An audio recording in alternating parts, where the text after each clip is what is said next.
professeur Boiseau, que vous connaissez pour les anciens au moins, qui nous félicite et vous passe son bonjour. Donc, juste, voilà. Vous avez la parole. Bismillah ar-Rahman ar-Rahim. Donc, on va commencer cette matinée de néonatologie et nous avons monsieur le professeur Abdallah qui représente le CHU de Fès et le CHU de Tanger parce qu'il n'a pas encore quitté Fès, il est toujours avec nous. Donc, la deuxième présentation, c'est Madame Hmami qui va nous parler des convulsions du nouveau-né. Et puis après, c'est Madame Sultan qui va nous parler des cyanoses du nouveau-né. Donc, j'ai avec moi monsieur le professeur Abou Saad, mon ami.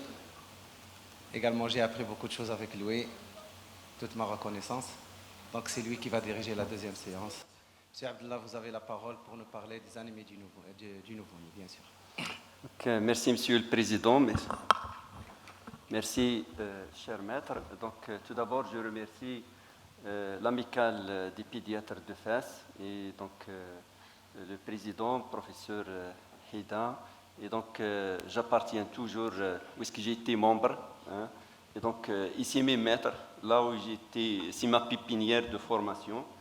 Et aujourd'hui aussi, j'ai la chance, donc les modérateurs, c'est professeur Bouharro, professeur Abou Saad, avec qui j'ai appris et la néonatologie.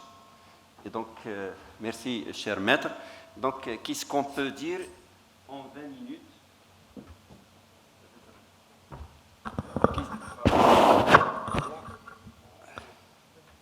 Donc, qu'est-ce qu'on peut dire en 20 minutes sur les animés en néonatologie? Donc, tout d'abord, je vais commencer par la réponse à certaines questions que j'ai posées moi-même et je devine que vous allez poser. Et après, je vais enchaîner par des cas cliniques. J'ai 4 cas cliniques. Donc, bref aperçu, l'anémie, il se définit. C'est un symptôme de moins de 2 grammes par rapport, de déviation standard par rapport à la normale. L'intérêt de la question, donc j'ai dit c'est un symptôme, intérêt étiologique devant une anémie, hein, c'est un symptôme et il faut trouver l'étiologie. Intérêt pronostic, hein, vital ou fonctionnel, surtout neurologique, qui est mis en jeu, et intérêt, insister sur l'intérêt préventif, notamment en cas d'incompatibilité, l'intérêt des immunoglobulines anti-D, et l'intérêt de la vitamine K. Et donc, pour un rappel physiologique et physiopathologique, j'insiste surtout sur les 3 dernières lignes. C'est qu'à la naissance, l'hémoglobine, hein, elle est à prédominance fœtale. Ce n'est qu'à 6 mois hein, qu'on peut faire l'électrophorèse de l'hémoglobine, donc le nourrisson il rejoint l'hémoglobine adulte. Et en néonatologie, le crampage hein, tardif, ça change tout, hein, tout dans le raisonnement devant une anémie du nouveau-né. Donc, le diagnostic, hein, étiologie, la clinique, hein, c'est l'anamnèse chez le nouveau-né, l'interrogatoire de la maman, la pâleur, le collapsus, l'ictère, l'hépatosplénomégalie, et puis il faut distinguer dès le début, est-ce que c'est une anémie précoce ou tardif. Hein? Précoce, il faut penser à l'hémorragie, l'hémolyse, ou bien une cause centrale. Soit il est tardif, peut être physiologique, comme il peut être iatrogène, carentiel, vitamine B12, le fer, les folates, soit c'est une hémolyse chronique, soit c'est une hémolyse hein, par déficit de production ou infectieuse. Et les examens, donc, il y a le minimum à demander au début, et puis ils sont orientés selon la clinique. Les étiologies, donc, on peut les classer en 3 rubriques. Soit hémorragie, hein, donc c'est l'aigu, antinataux, pernataux, postnataux, et ne pas oublier les prélèvements répétés. Donc, soit c'est des anémies hémolytiques, par l'incompatibilité, il y a des anticorps qui détruisent les globules rouges. Hein? Là aussi, c'est un autre raisonnement, la conduite à tenir devant l'anémie. Soit c'est une anémie centrale, par les infections virales, parvovirus, la rubiole, cytomégalovirus, soit c'est une anémie carentielle. Donc, les trois étiologies, les trois volets à qui il faut penser. Le traitement de l'anémie, donc un traitement symptomatique, il faut corriger l'anémie, sauver le pronostic, éviter en cas d'incompatibilité lecteur nucléaire et surtout prévenir aussi en tant que pédiatre, toujours y penser à la maladie hémorragique du nouveau-né. Je devine la question qu'on doit poser toujours. Là, quand est-ce qu'il faut transfuser? En faisant la recherche bibliographique, il y a des chiffres. On nous a pris, là aussi je reviens à mes maîtres, on n'apprend jamais des chiffres. C'est des repères, il faut la situer dans le contexte. Est-ce que c'est une anémie d'installation précoce, rapide et la tolérance clinique? Donc, je vais rapporter quelques chiffres. Une anémie, en général, si je veux résumer, chez le nouveau-né, c'est moins de 12. Il est aigu, moins de 7. Et j'ai trouvé plusieurs chiffres et des protocoles, mais et on transfuse. En général, moins de 7, c'est aigu, il faut transfuser. Entre 7 et 10, selon la tolérance clinique. Est-ce que c'est aigu? Est-ce que c'est chronique? On va voir des cas cliniques qu'on n'a pas transfusés. Et l'amélioration clinique. Et donc, en général, si on veut faire un protocole, la majorité, elles sont comme, disons, un consensus. Si on a une hématocrite moins de 40% hémoglobine, et avec des pathologies graves, une insuffisance cardiaque, une cardiopathie, on peut se permettre à transfuser. Quand on a une hématocrite moins de 25%, hémoglobine moins de 8, avec des signes cliniques, là aussi la tolérance. Et le médecin, le sixième sens, il va sentir, il va dire, ça ne va pas aboutir le fer ou bien le traitement symptomatique. Pour l'amélioration, il faut rétablir l'hémodynamique et notamment la transfusion. Troisième cas de figure, en cas de hématocrite moins 20%, l'hémoglobine moins de 7, avec taux de réticulocytes moins de 100 000 par millimètre cube. Et donc, c'est des chiffres, c'est des protocoles, ce n'est pas systématique selon la situation clinique et l'état clinique du nouveau-né. Donc, c'est la même chose pour le prématuré. La quantité, il y a plusieurs formules. Il y a des formules selon l'hématocrite, selon l'hémoglobine, mais aussi il y a ceux qui transfusent 15 à 20 cc par kilogramme. Bien sûr, il faut transfuser les isogropes et surtout bien choisir le sang, le type en cas d'incompatibilité. Et je passe aux observations cliniques. Donc, ici, c'est un garçon, sexe masculin, âgé 13 de vie, enseignement ombilical. Son histoire, donc la maman, rien que le nouveau-né, il est du groupe A positif, et âgé 13, installation, hémorragie ombilicale à l'occasion de la chute du cordon de l'ombilic. Et donc, voilà le nouveau-né à l'admission. Il a signé à la maison. Donc, la famille, il a ici de taponner.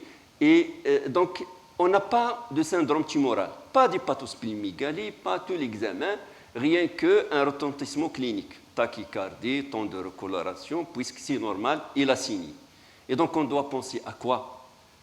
La majorité, déficit, facteur 13, facteur 1. Donc, voilà, déficit en fibrinogène, facteur 13, toutes les maladies. On ne va pas évoquer un seul diagnostic. Il faut ceci. Et donc, on va faire le minimum de bilan. Voilà, sa numération, c'est un malade du service. Il est admis chez nous quand on a fait le retentissement, l'hémoglobine à 6,5. Et c'est une anémie normochrome, normocitaire, avec hyperleucocytose, lymphomonocytose. Et donc, on doit compléter un TP-TCK pour chercher l'étiologie. Ça ne sert à rien de transfuser si on n'a pas l'étiologie.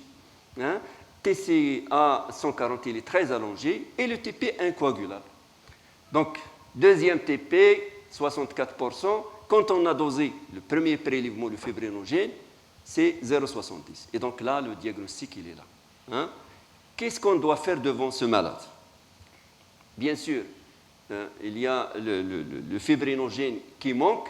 Hein? Bien sûr, le contexte, notre contexte, il faut toujours évoquer l'infection. Il faut compléter par le bilan. Hein? Parfois, il y a des facteurs surajoutés. Il a une incompatibilité, mais il y a une infection surajoutée. Hein? Surtout en néonatologie, des grossesses non suivies. Et donc, là, qu'est-ce qu'on doit faire? Il faut apporter le fibrinogène. Mais sur le marché marocain, je devine, il n'y a pas. Donc, qu'est-ce qu'on a fait?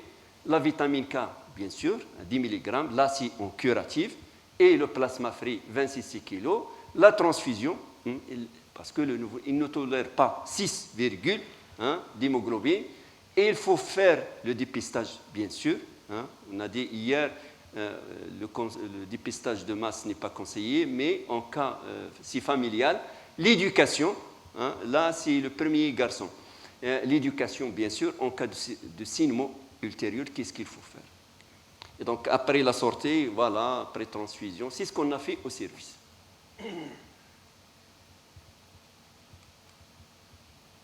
Donc, les messages clés.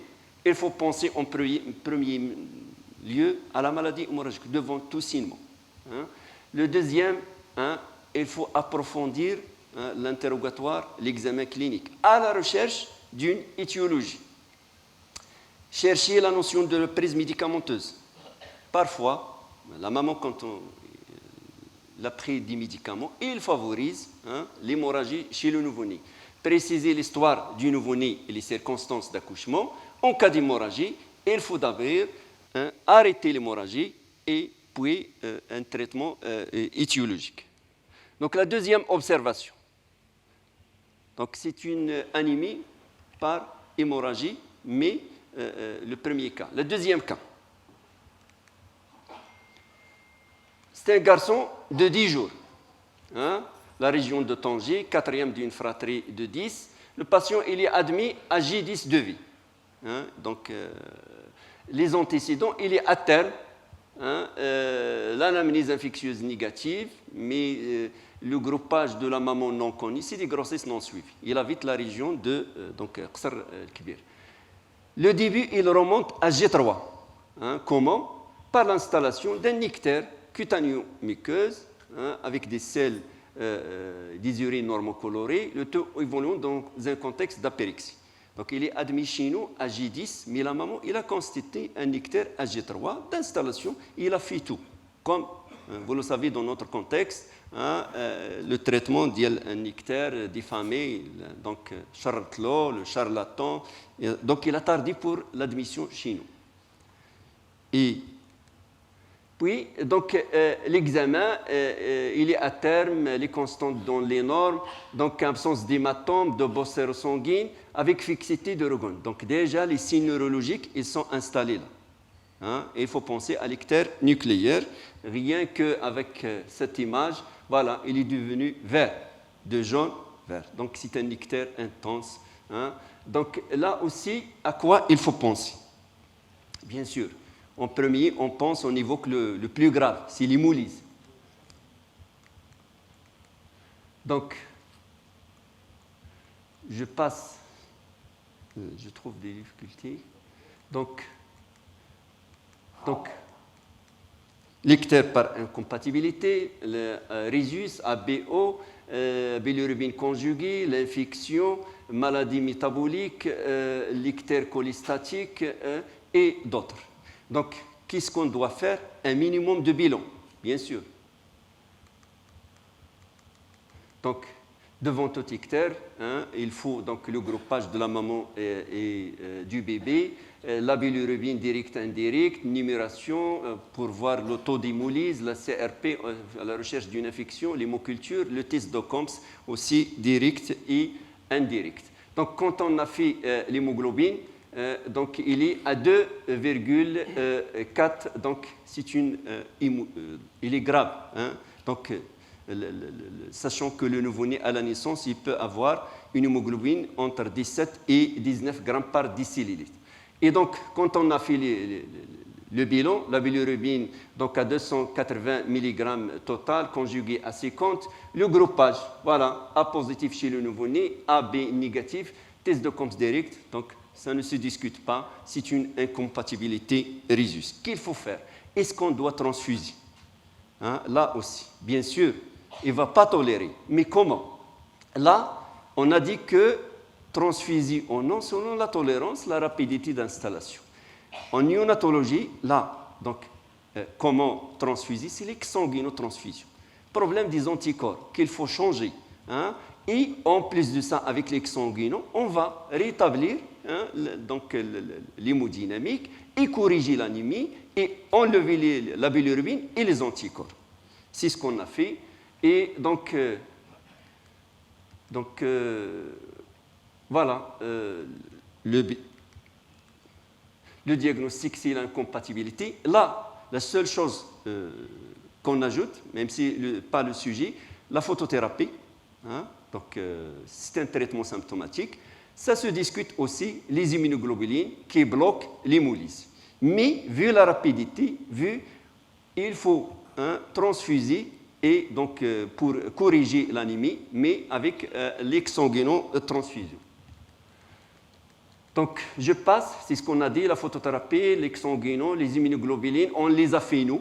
Donc, ça se discute. Les messages clés devant tout ictère, préciser la date d'apparition. On nous a appris, moins de 24 heures, c'est un ictère pathologique. La coloration, passer à côté d'un ictère colostatique aussi, c'est une parenthèse quand on passe à côté. Le groupage, ABO rhésus. Et aussi, penser toujours la gravité sélectaire nucléaire. Et aussi, il y a un minimum de bilan à demander. L'observation numéro 3. Là, je passe à la prématurité. 32 semaines. Il est admis donc, en décembre 2020. Et donc, un poids de naissance 1800 grammes. Donc, il est hospitalisé chez nous à la première heure de vie pour détresse respiratoire. On a fait l'hémoglobine, il est à 9. Et donc, il n'y a pas d'incompatibilité, pas d'hypoglycémie, l'ionogramme, la bilirubine. Donc, il a nécessité juste une photothérapie, donc à 117 de total. Et donc, l'évolution était favorable. On l'a mis sous, on n'a pas trouvé d'étiologie, sous fer. Normalement, moins de 32 semaines, systématiquement, elles ont besoin de faire comme supplémentation pour corriger l'anémie. Donc voilà son hémoglobine 6,9 et donc on l'a transfusé. Il habite loin, donc ça, d'autres facteurs surajoutent. On ne peut pas rétablir plutôt la deuxième hospitalisation. Il est revenu un mois après avec 6,9. Donc dans un contexte d'infection, quand on a fait l'hémoglobine, donc en plus de l'infection, 6,9. Donc pour gérer ce grand prématuré, on a jugé, même s'il n'y a pas de protocole, on sait moins de 7, c'est une anémie aiguë, on a transfusé et l'évolution était favorable. Voilà, mais après 4 mois, il est revenu avec hépatosplénomégalie, donc hémoglobine à 10, l'échographie, vous le voyez, hépatosplénomégalie. Donc là, on s'est dit, puisqu'on habite dans une région où il y a la thalassémie, la drépanocytose, avec une incidence, professeur Khorassani peuvent en témoigner. Donc on a pensé, est-ce que c'est une thalassémie? Donc qu'est-ce qu'il faut faire? Moins de 6 mois, on a vu au début l'électrophorèse de l'hémoglobine. Non, il faut attendre 6 mois. Donc, on a fait l'électrophorèse de l'hémoglobine à 4 mois, mais normalement, il faut une étude génétique, donc on ne peut pas conclure. On a pensé à faire le dépistage, donc dans ce cas, quand même, voir qu'est-ce qu'il y a chez le papa, la maman et sa sœur. Donc, l'électrophorèse de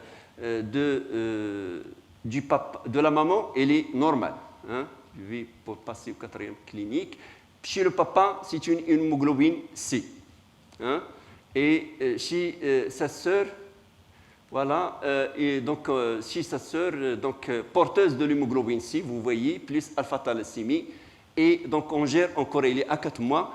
Normalement, pour confirmer, est-ce que c'est une thalassémie, il faut faire une étude génétique, mais on le gère, on n'a pas transfusé, et on gère en ambulatoire. Il a son hémoglobine à 10, s'il tolère, rien qu'avec le fer qu'on a supplémenté. La dernière observation, toujours dans le cadre de la prématurité, une anémie chez le prématuré. Voilà, je partage avec vous une observation d'un prématuré du service. Donc, il est admis à 27 semaines d'aménorrhée avec un poids de 600 grammes.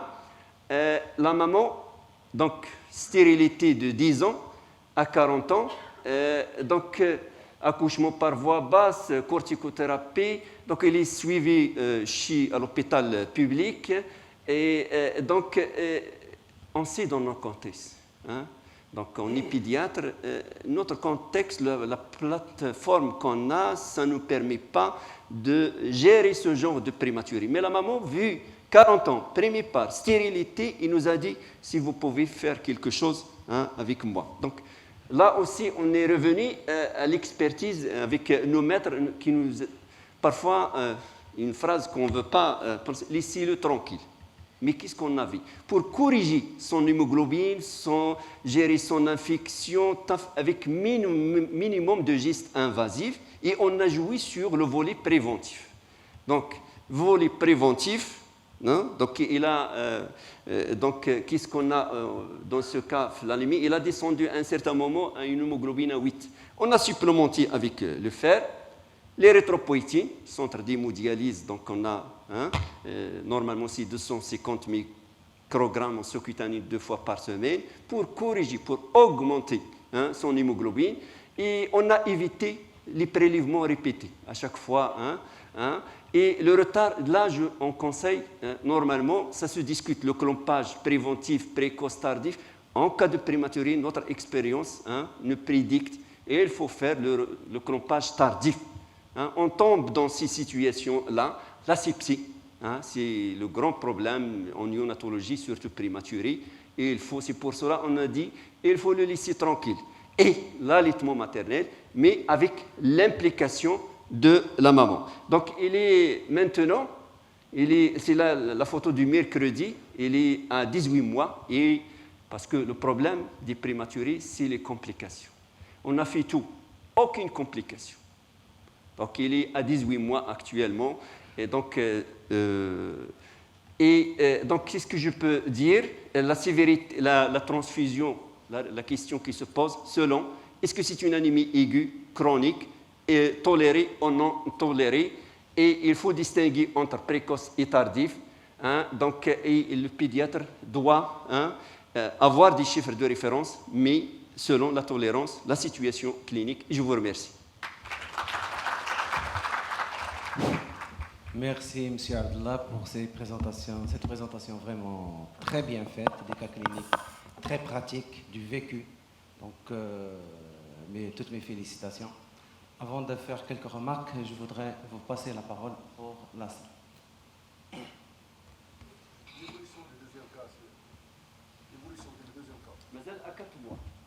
Il est à 4 mois, il passe au inégalé. Le deuxième cas, il y a l'ictère. L'ictère nucléaire. هنا شوف درنا C'est juste l'évolution le deuxième cas clinique, l'ictère apparu très tôt, l'ictère nucléaire. Donc il est venu avec des signes neurologiques cliniques. On a corrigé l'anémie, donc l'exsanguinotaph, درنا sous cardinal. Malheureusement, l'installation des signes ils sont là, mais la kinésithérapie d'abord, des signes, neurologiquement. Merci beaucoup, professeur Oulmaté. Alors, je rebondis justement sur cette deuxième observation. Ça fait 60 ans au Maroc qu'on prend en charge les ictères, les incompatibilités Rhésus. Et franchement, c'est anormal de voir ça.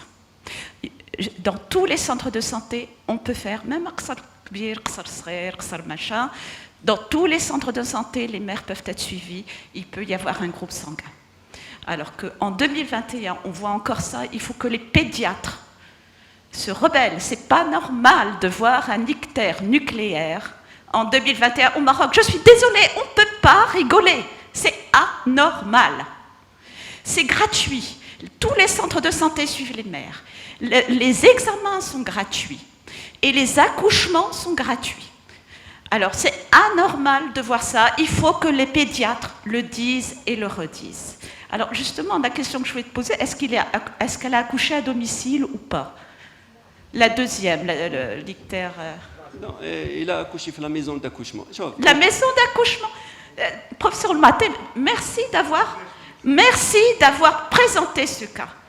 Mais on est en 2021. Elle accouche dans une maison d'accouchement, c'est-à-dire qu'elle a fait confiance au corps médical. Donc, c'est pas normal d'avoir cette situation. La pédiatrie au Maroc, elle doit changer. Nous n'avons plus les maladies infectieuses que nous avions avant. Maintenant, il faut s'occuper du nouveau-né. D'ailleurs, je remercie les pédiatres de Fès d'avoir fait une petite session pour les nouveau-nés. Les pédiatres doivent prendre en charge les nouveau-nés. Si la maman est rhésus négative, il doit être suivi par les pédiatres. Les centres de santé, il y a des centres de santé partout au Maroc, même dans les zones les plus reculées. Les enfants doivent être revus et les parents, ils ramènent leurs enfants. Quand vous les appelez, ils ramènent leurs enfants. Donc ça, on ne doit plus le voir. Je ne le dis pas à vous, hein, je vous remercie d'avoir montré ce cas-là. Okay. Mais ça, on ne doit plus le voir. Merci. Et la deuxième... Est-ce qu'il y a quelqu'un qui a d'autres questions? D'autres questions? Oui, je crois toujours, c'est pour le même cas. Je ne sais pas, dans la présentation, vous avez parlé d'agglutinés irrégulières qui étaient négatifs. C'est possible de les voir. Dans le problème de la prise en charge, malgré le fait qu'on s'intéresse aux nouveau-nés, au groupage, il y a toujours des contraintes. Les contraintes, c'est la prise en charge postnatale. Les mères, quand ils accouchent normalement, c'est au bout de 24 heures et parfois, on n'a pas le temps et ils ne reviennent pas.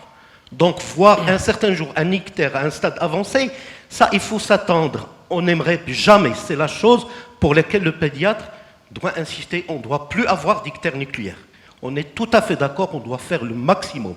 Mais on les verra un certain jour. Pour ce cas, il est venu à J10. On a beaucoup de choses. Il faut penser à d'autres diagnostics, notamment quand on est entre des pédiatres et tout ça. Il y a le déficit en G6PD. Vous avez parlé de causes métaboliques qu'on peut voir. L'ictère, par incompatibilité ABO, il est plus prévoyeur actuellement d'ictère nucléaire que le rhésus. Le rhésus, en général, il est connu, on le suit. Mais l'ABO, on ne le suit pas. Une fois arrivé à J10, avec un tableau d'ictère nucléaire, on discute de la prise en charge. Est-ce que vraiment l'exanguino est indiqué à ce moment-là? Là, on peut discuter. Parce qu'on ne sait pas le délai d'installation de cet ictère nucléaire. S'il est déjà installé au bout de 2 jours, 3 jours, avec un état hémodynamique, avec un état général qui est altéré, l'exanguino peut être plus nocive qu'une transfusion avec une photothérapie continue. Je crois que c'est ma remarque. Est-ce que je peux intervenir? Je sais qu'on continuera toujours à voir les ictères nucléaires, c'est sûr. Vous avez parlé, ce n'est pas la faute au pédiatre, c'est la faute au système. Parce que, madame Mensouda, vous avez parlé. Mon avis. J'ai travaillé en néonatologie depuis 1996 et je l'ai quitté en 2016. Donc, j'ai travaillé suffisamment du temps pour comprendre le système, pour comprendre, mais je pour agir, parce que j'ai essayé de faire, on a travaillé sur le ministère d'une façon extraordinaire, rien n'est fait. Très bien, maintenant sur le plan pratique. Sur le plan pratique, jusqu'à présent, on a des grossesses qui ne sont pas suivies. On a des gynécos qui ne font que des échographies. Et la remarque que j'ai faite, qui bloque le bilan chez la femme enceinte, c'est quand on donne une ordonnance avec tous les bilans, toxorubiol, les agglutines irrégulières, tout un bilan, et quand il part au laboratoire, c'est 1200, 1300, 1400. Donc il ne fait rien. À un certain moment, on leur a demandé de faire 2 choses. Une glycémie pour les femmes qui sont diabétiques et un groupage. Et puis après, vous avez le temps de faire le reste après. Parce qu'un seul groupage pour toutes les grossesses, ça nous permettra de faire un suivi et de faire une injection, la première grossesse, la deuxième, la troisième, parce qu'il va être connu. Donc le problème, il faut le simplifier. Mais si essayer de mettre c'est la faute à qui? Là, on doit gérer les gens. Et quand on reçoit un ictère, je me rappelle d'une patiente que j'ai pris en charge, je ne l'oublierai jamais. Parce qu'un ictère intense, j'ai indiqué l'hospitalisation et la photothérapie intensive parce que c'est urgent. الله يخليك خلينا غير ندوزو اليوم اسبوع راه عندنا الناس في الدار نجيبوه غدا مي سي urgent لا عندنا الناس في الدار. Donc c'est un contexte. Jusqu'à présent, il faut qu'on aille progressivement. Je sais qu'on va changer comme on a fait pour beaucoup de choses, mais jusqu'à présent, on continuera à les voir. Et on a à chaque personne dans son coin de faire ce qu'il peut pour changer. Pour l'exemple de transfusion, à chaque fois qu'on a les moyens et on a la possibilité de la faire, il faut la faire. J'ai dit ça, j'ai 15 ans. Chaque fois que l'ombilic est accessible pour faire une exsanguination, on diminuera et on minimisera les risques. Parce que quand on va faire une photothérapie intensive, ce n'est pas l'action précoce, rapide. Ça va durer dans le temps, 2 jours, 3 jours, en train de faire baisser progressivement la bilirubine libre, alors que les lésions cérébrales, ils sont là et ils vont continuer à faire. Si on a les moyens de faire une transfusion, la possibilité de faire le geste, il faut le faire rapidement. Et quand on ne peut pas le faire, d'abord le malade qui l'a présenté, Dr Olmati, avec 2 grammes d'hémoglobine, si vous ne pouvez pas le faire et vous avez à transférer l'enfant, faites d'abord la transfusion avec du sang au négatif, parce qu'il arrivera hypoxique et avec des signes nucléaires. C'est l'hypoxie qui va encore aggraver ces lésions d'ictère nucléaire. J'ai une simple remarque pour la première présentation que tu as faite, il est très bien. J'ai eu à prendre en charge ce type de patient, pas de suture. Quand on a un ombilic qui saigne, faites un nœud, faites une boucle autour de l'ombilic, prenez-le avec du fil qui est épais, machine 1, 0, la 2, 0, c'est 2 ou la 3, une boucle, un nœud, prenez l'ombilic, direz une boucle et serrez. C'est la seule façon d'arrêter l'hémorragie. Si on fait des nœuds, il continuera toujours à saigner parce que c'est des lésions cutanées qu'on va créer et on aura un enfant qui est toujours anémique. Donc juste, merci cher maître, un commentaire. Si un homme a نختار les observations, j'ai été provoqué exprès. C'est notre contexte. باش نريزومي les 3 causes de décès de la néonatologie et les 3 causes d'handicap في المغرب. L'asphyxie périnatale, l'infection et la prématurité. شنو خصنا لهادو pour سميتو rien que la prévention. Le suivi de grossesse. شوف la prévention. Un bon suivi de grossesse. انا كنقول لي بارون ما عنديش باش ندير شحال باش كتشري باكيه د الكارو سي ليكيفالون ديال ان جروباج سونغ اي سا نو زيد صافي زعما الميساج. Merci pour tout le monde, c'est vraiment très intéressant et merci c'est Abdallah, vraiment bravo.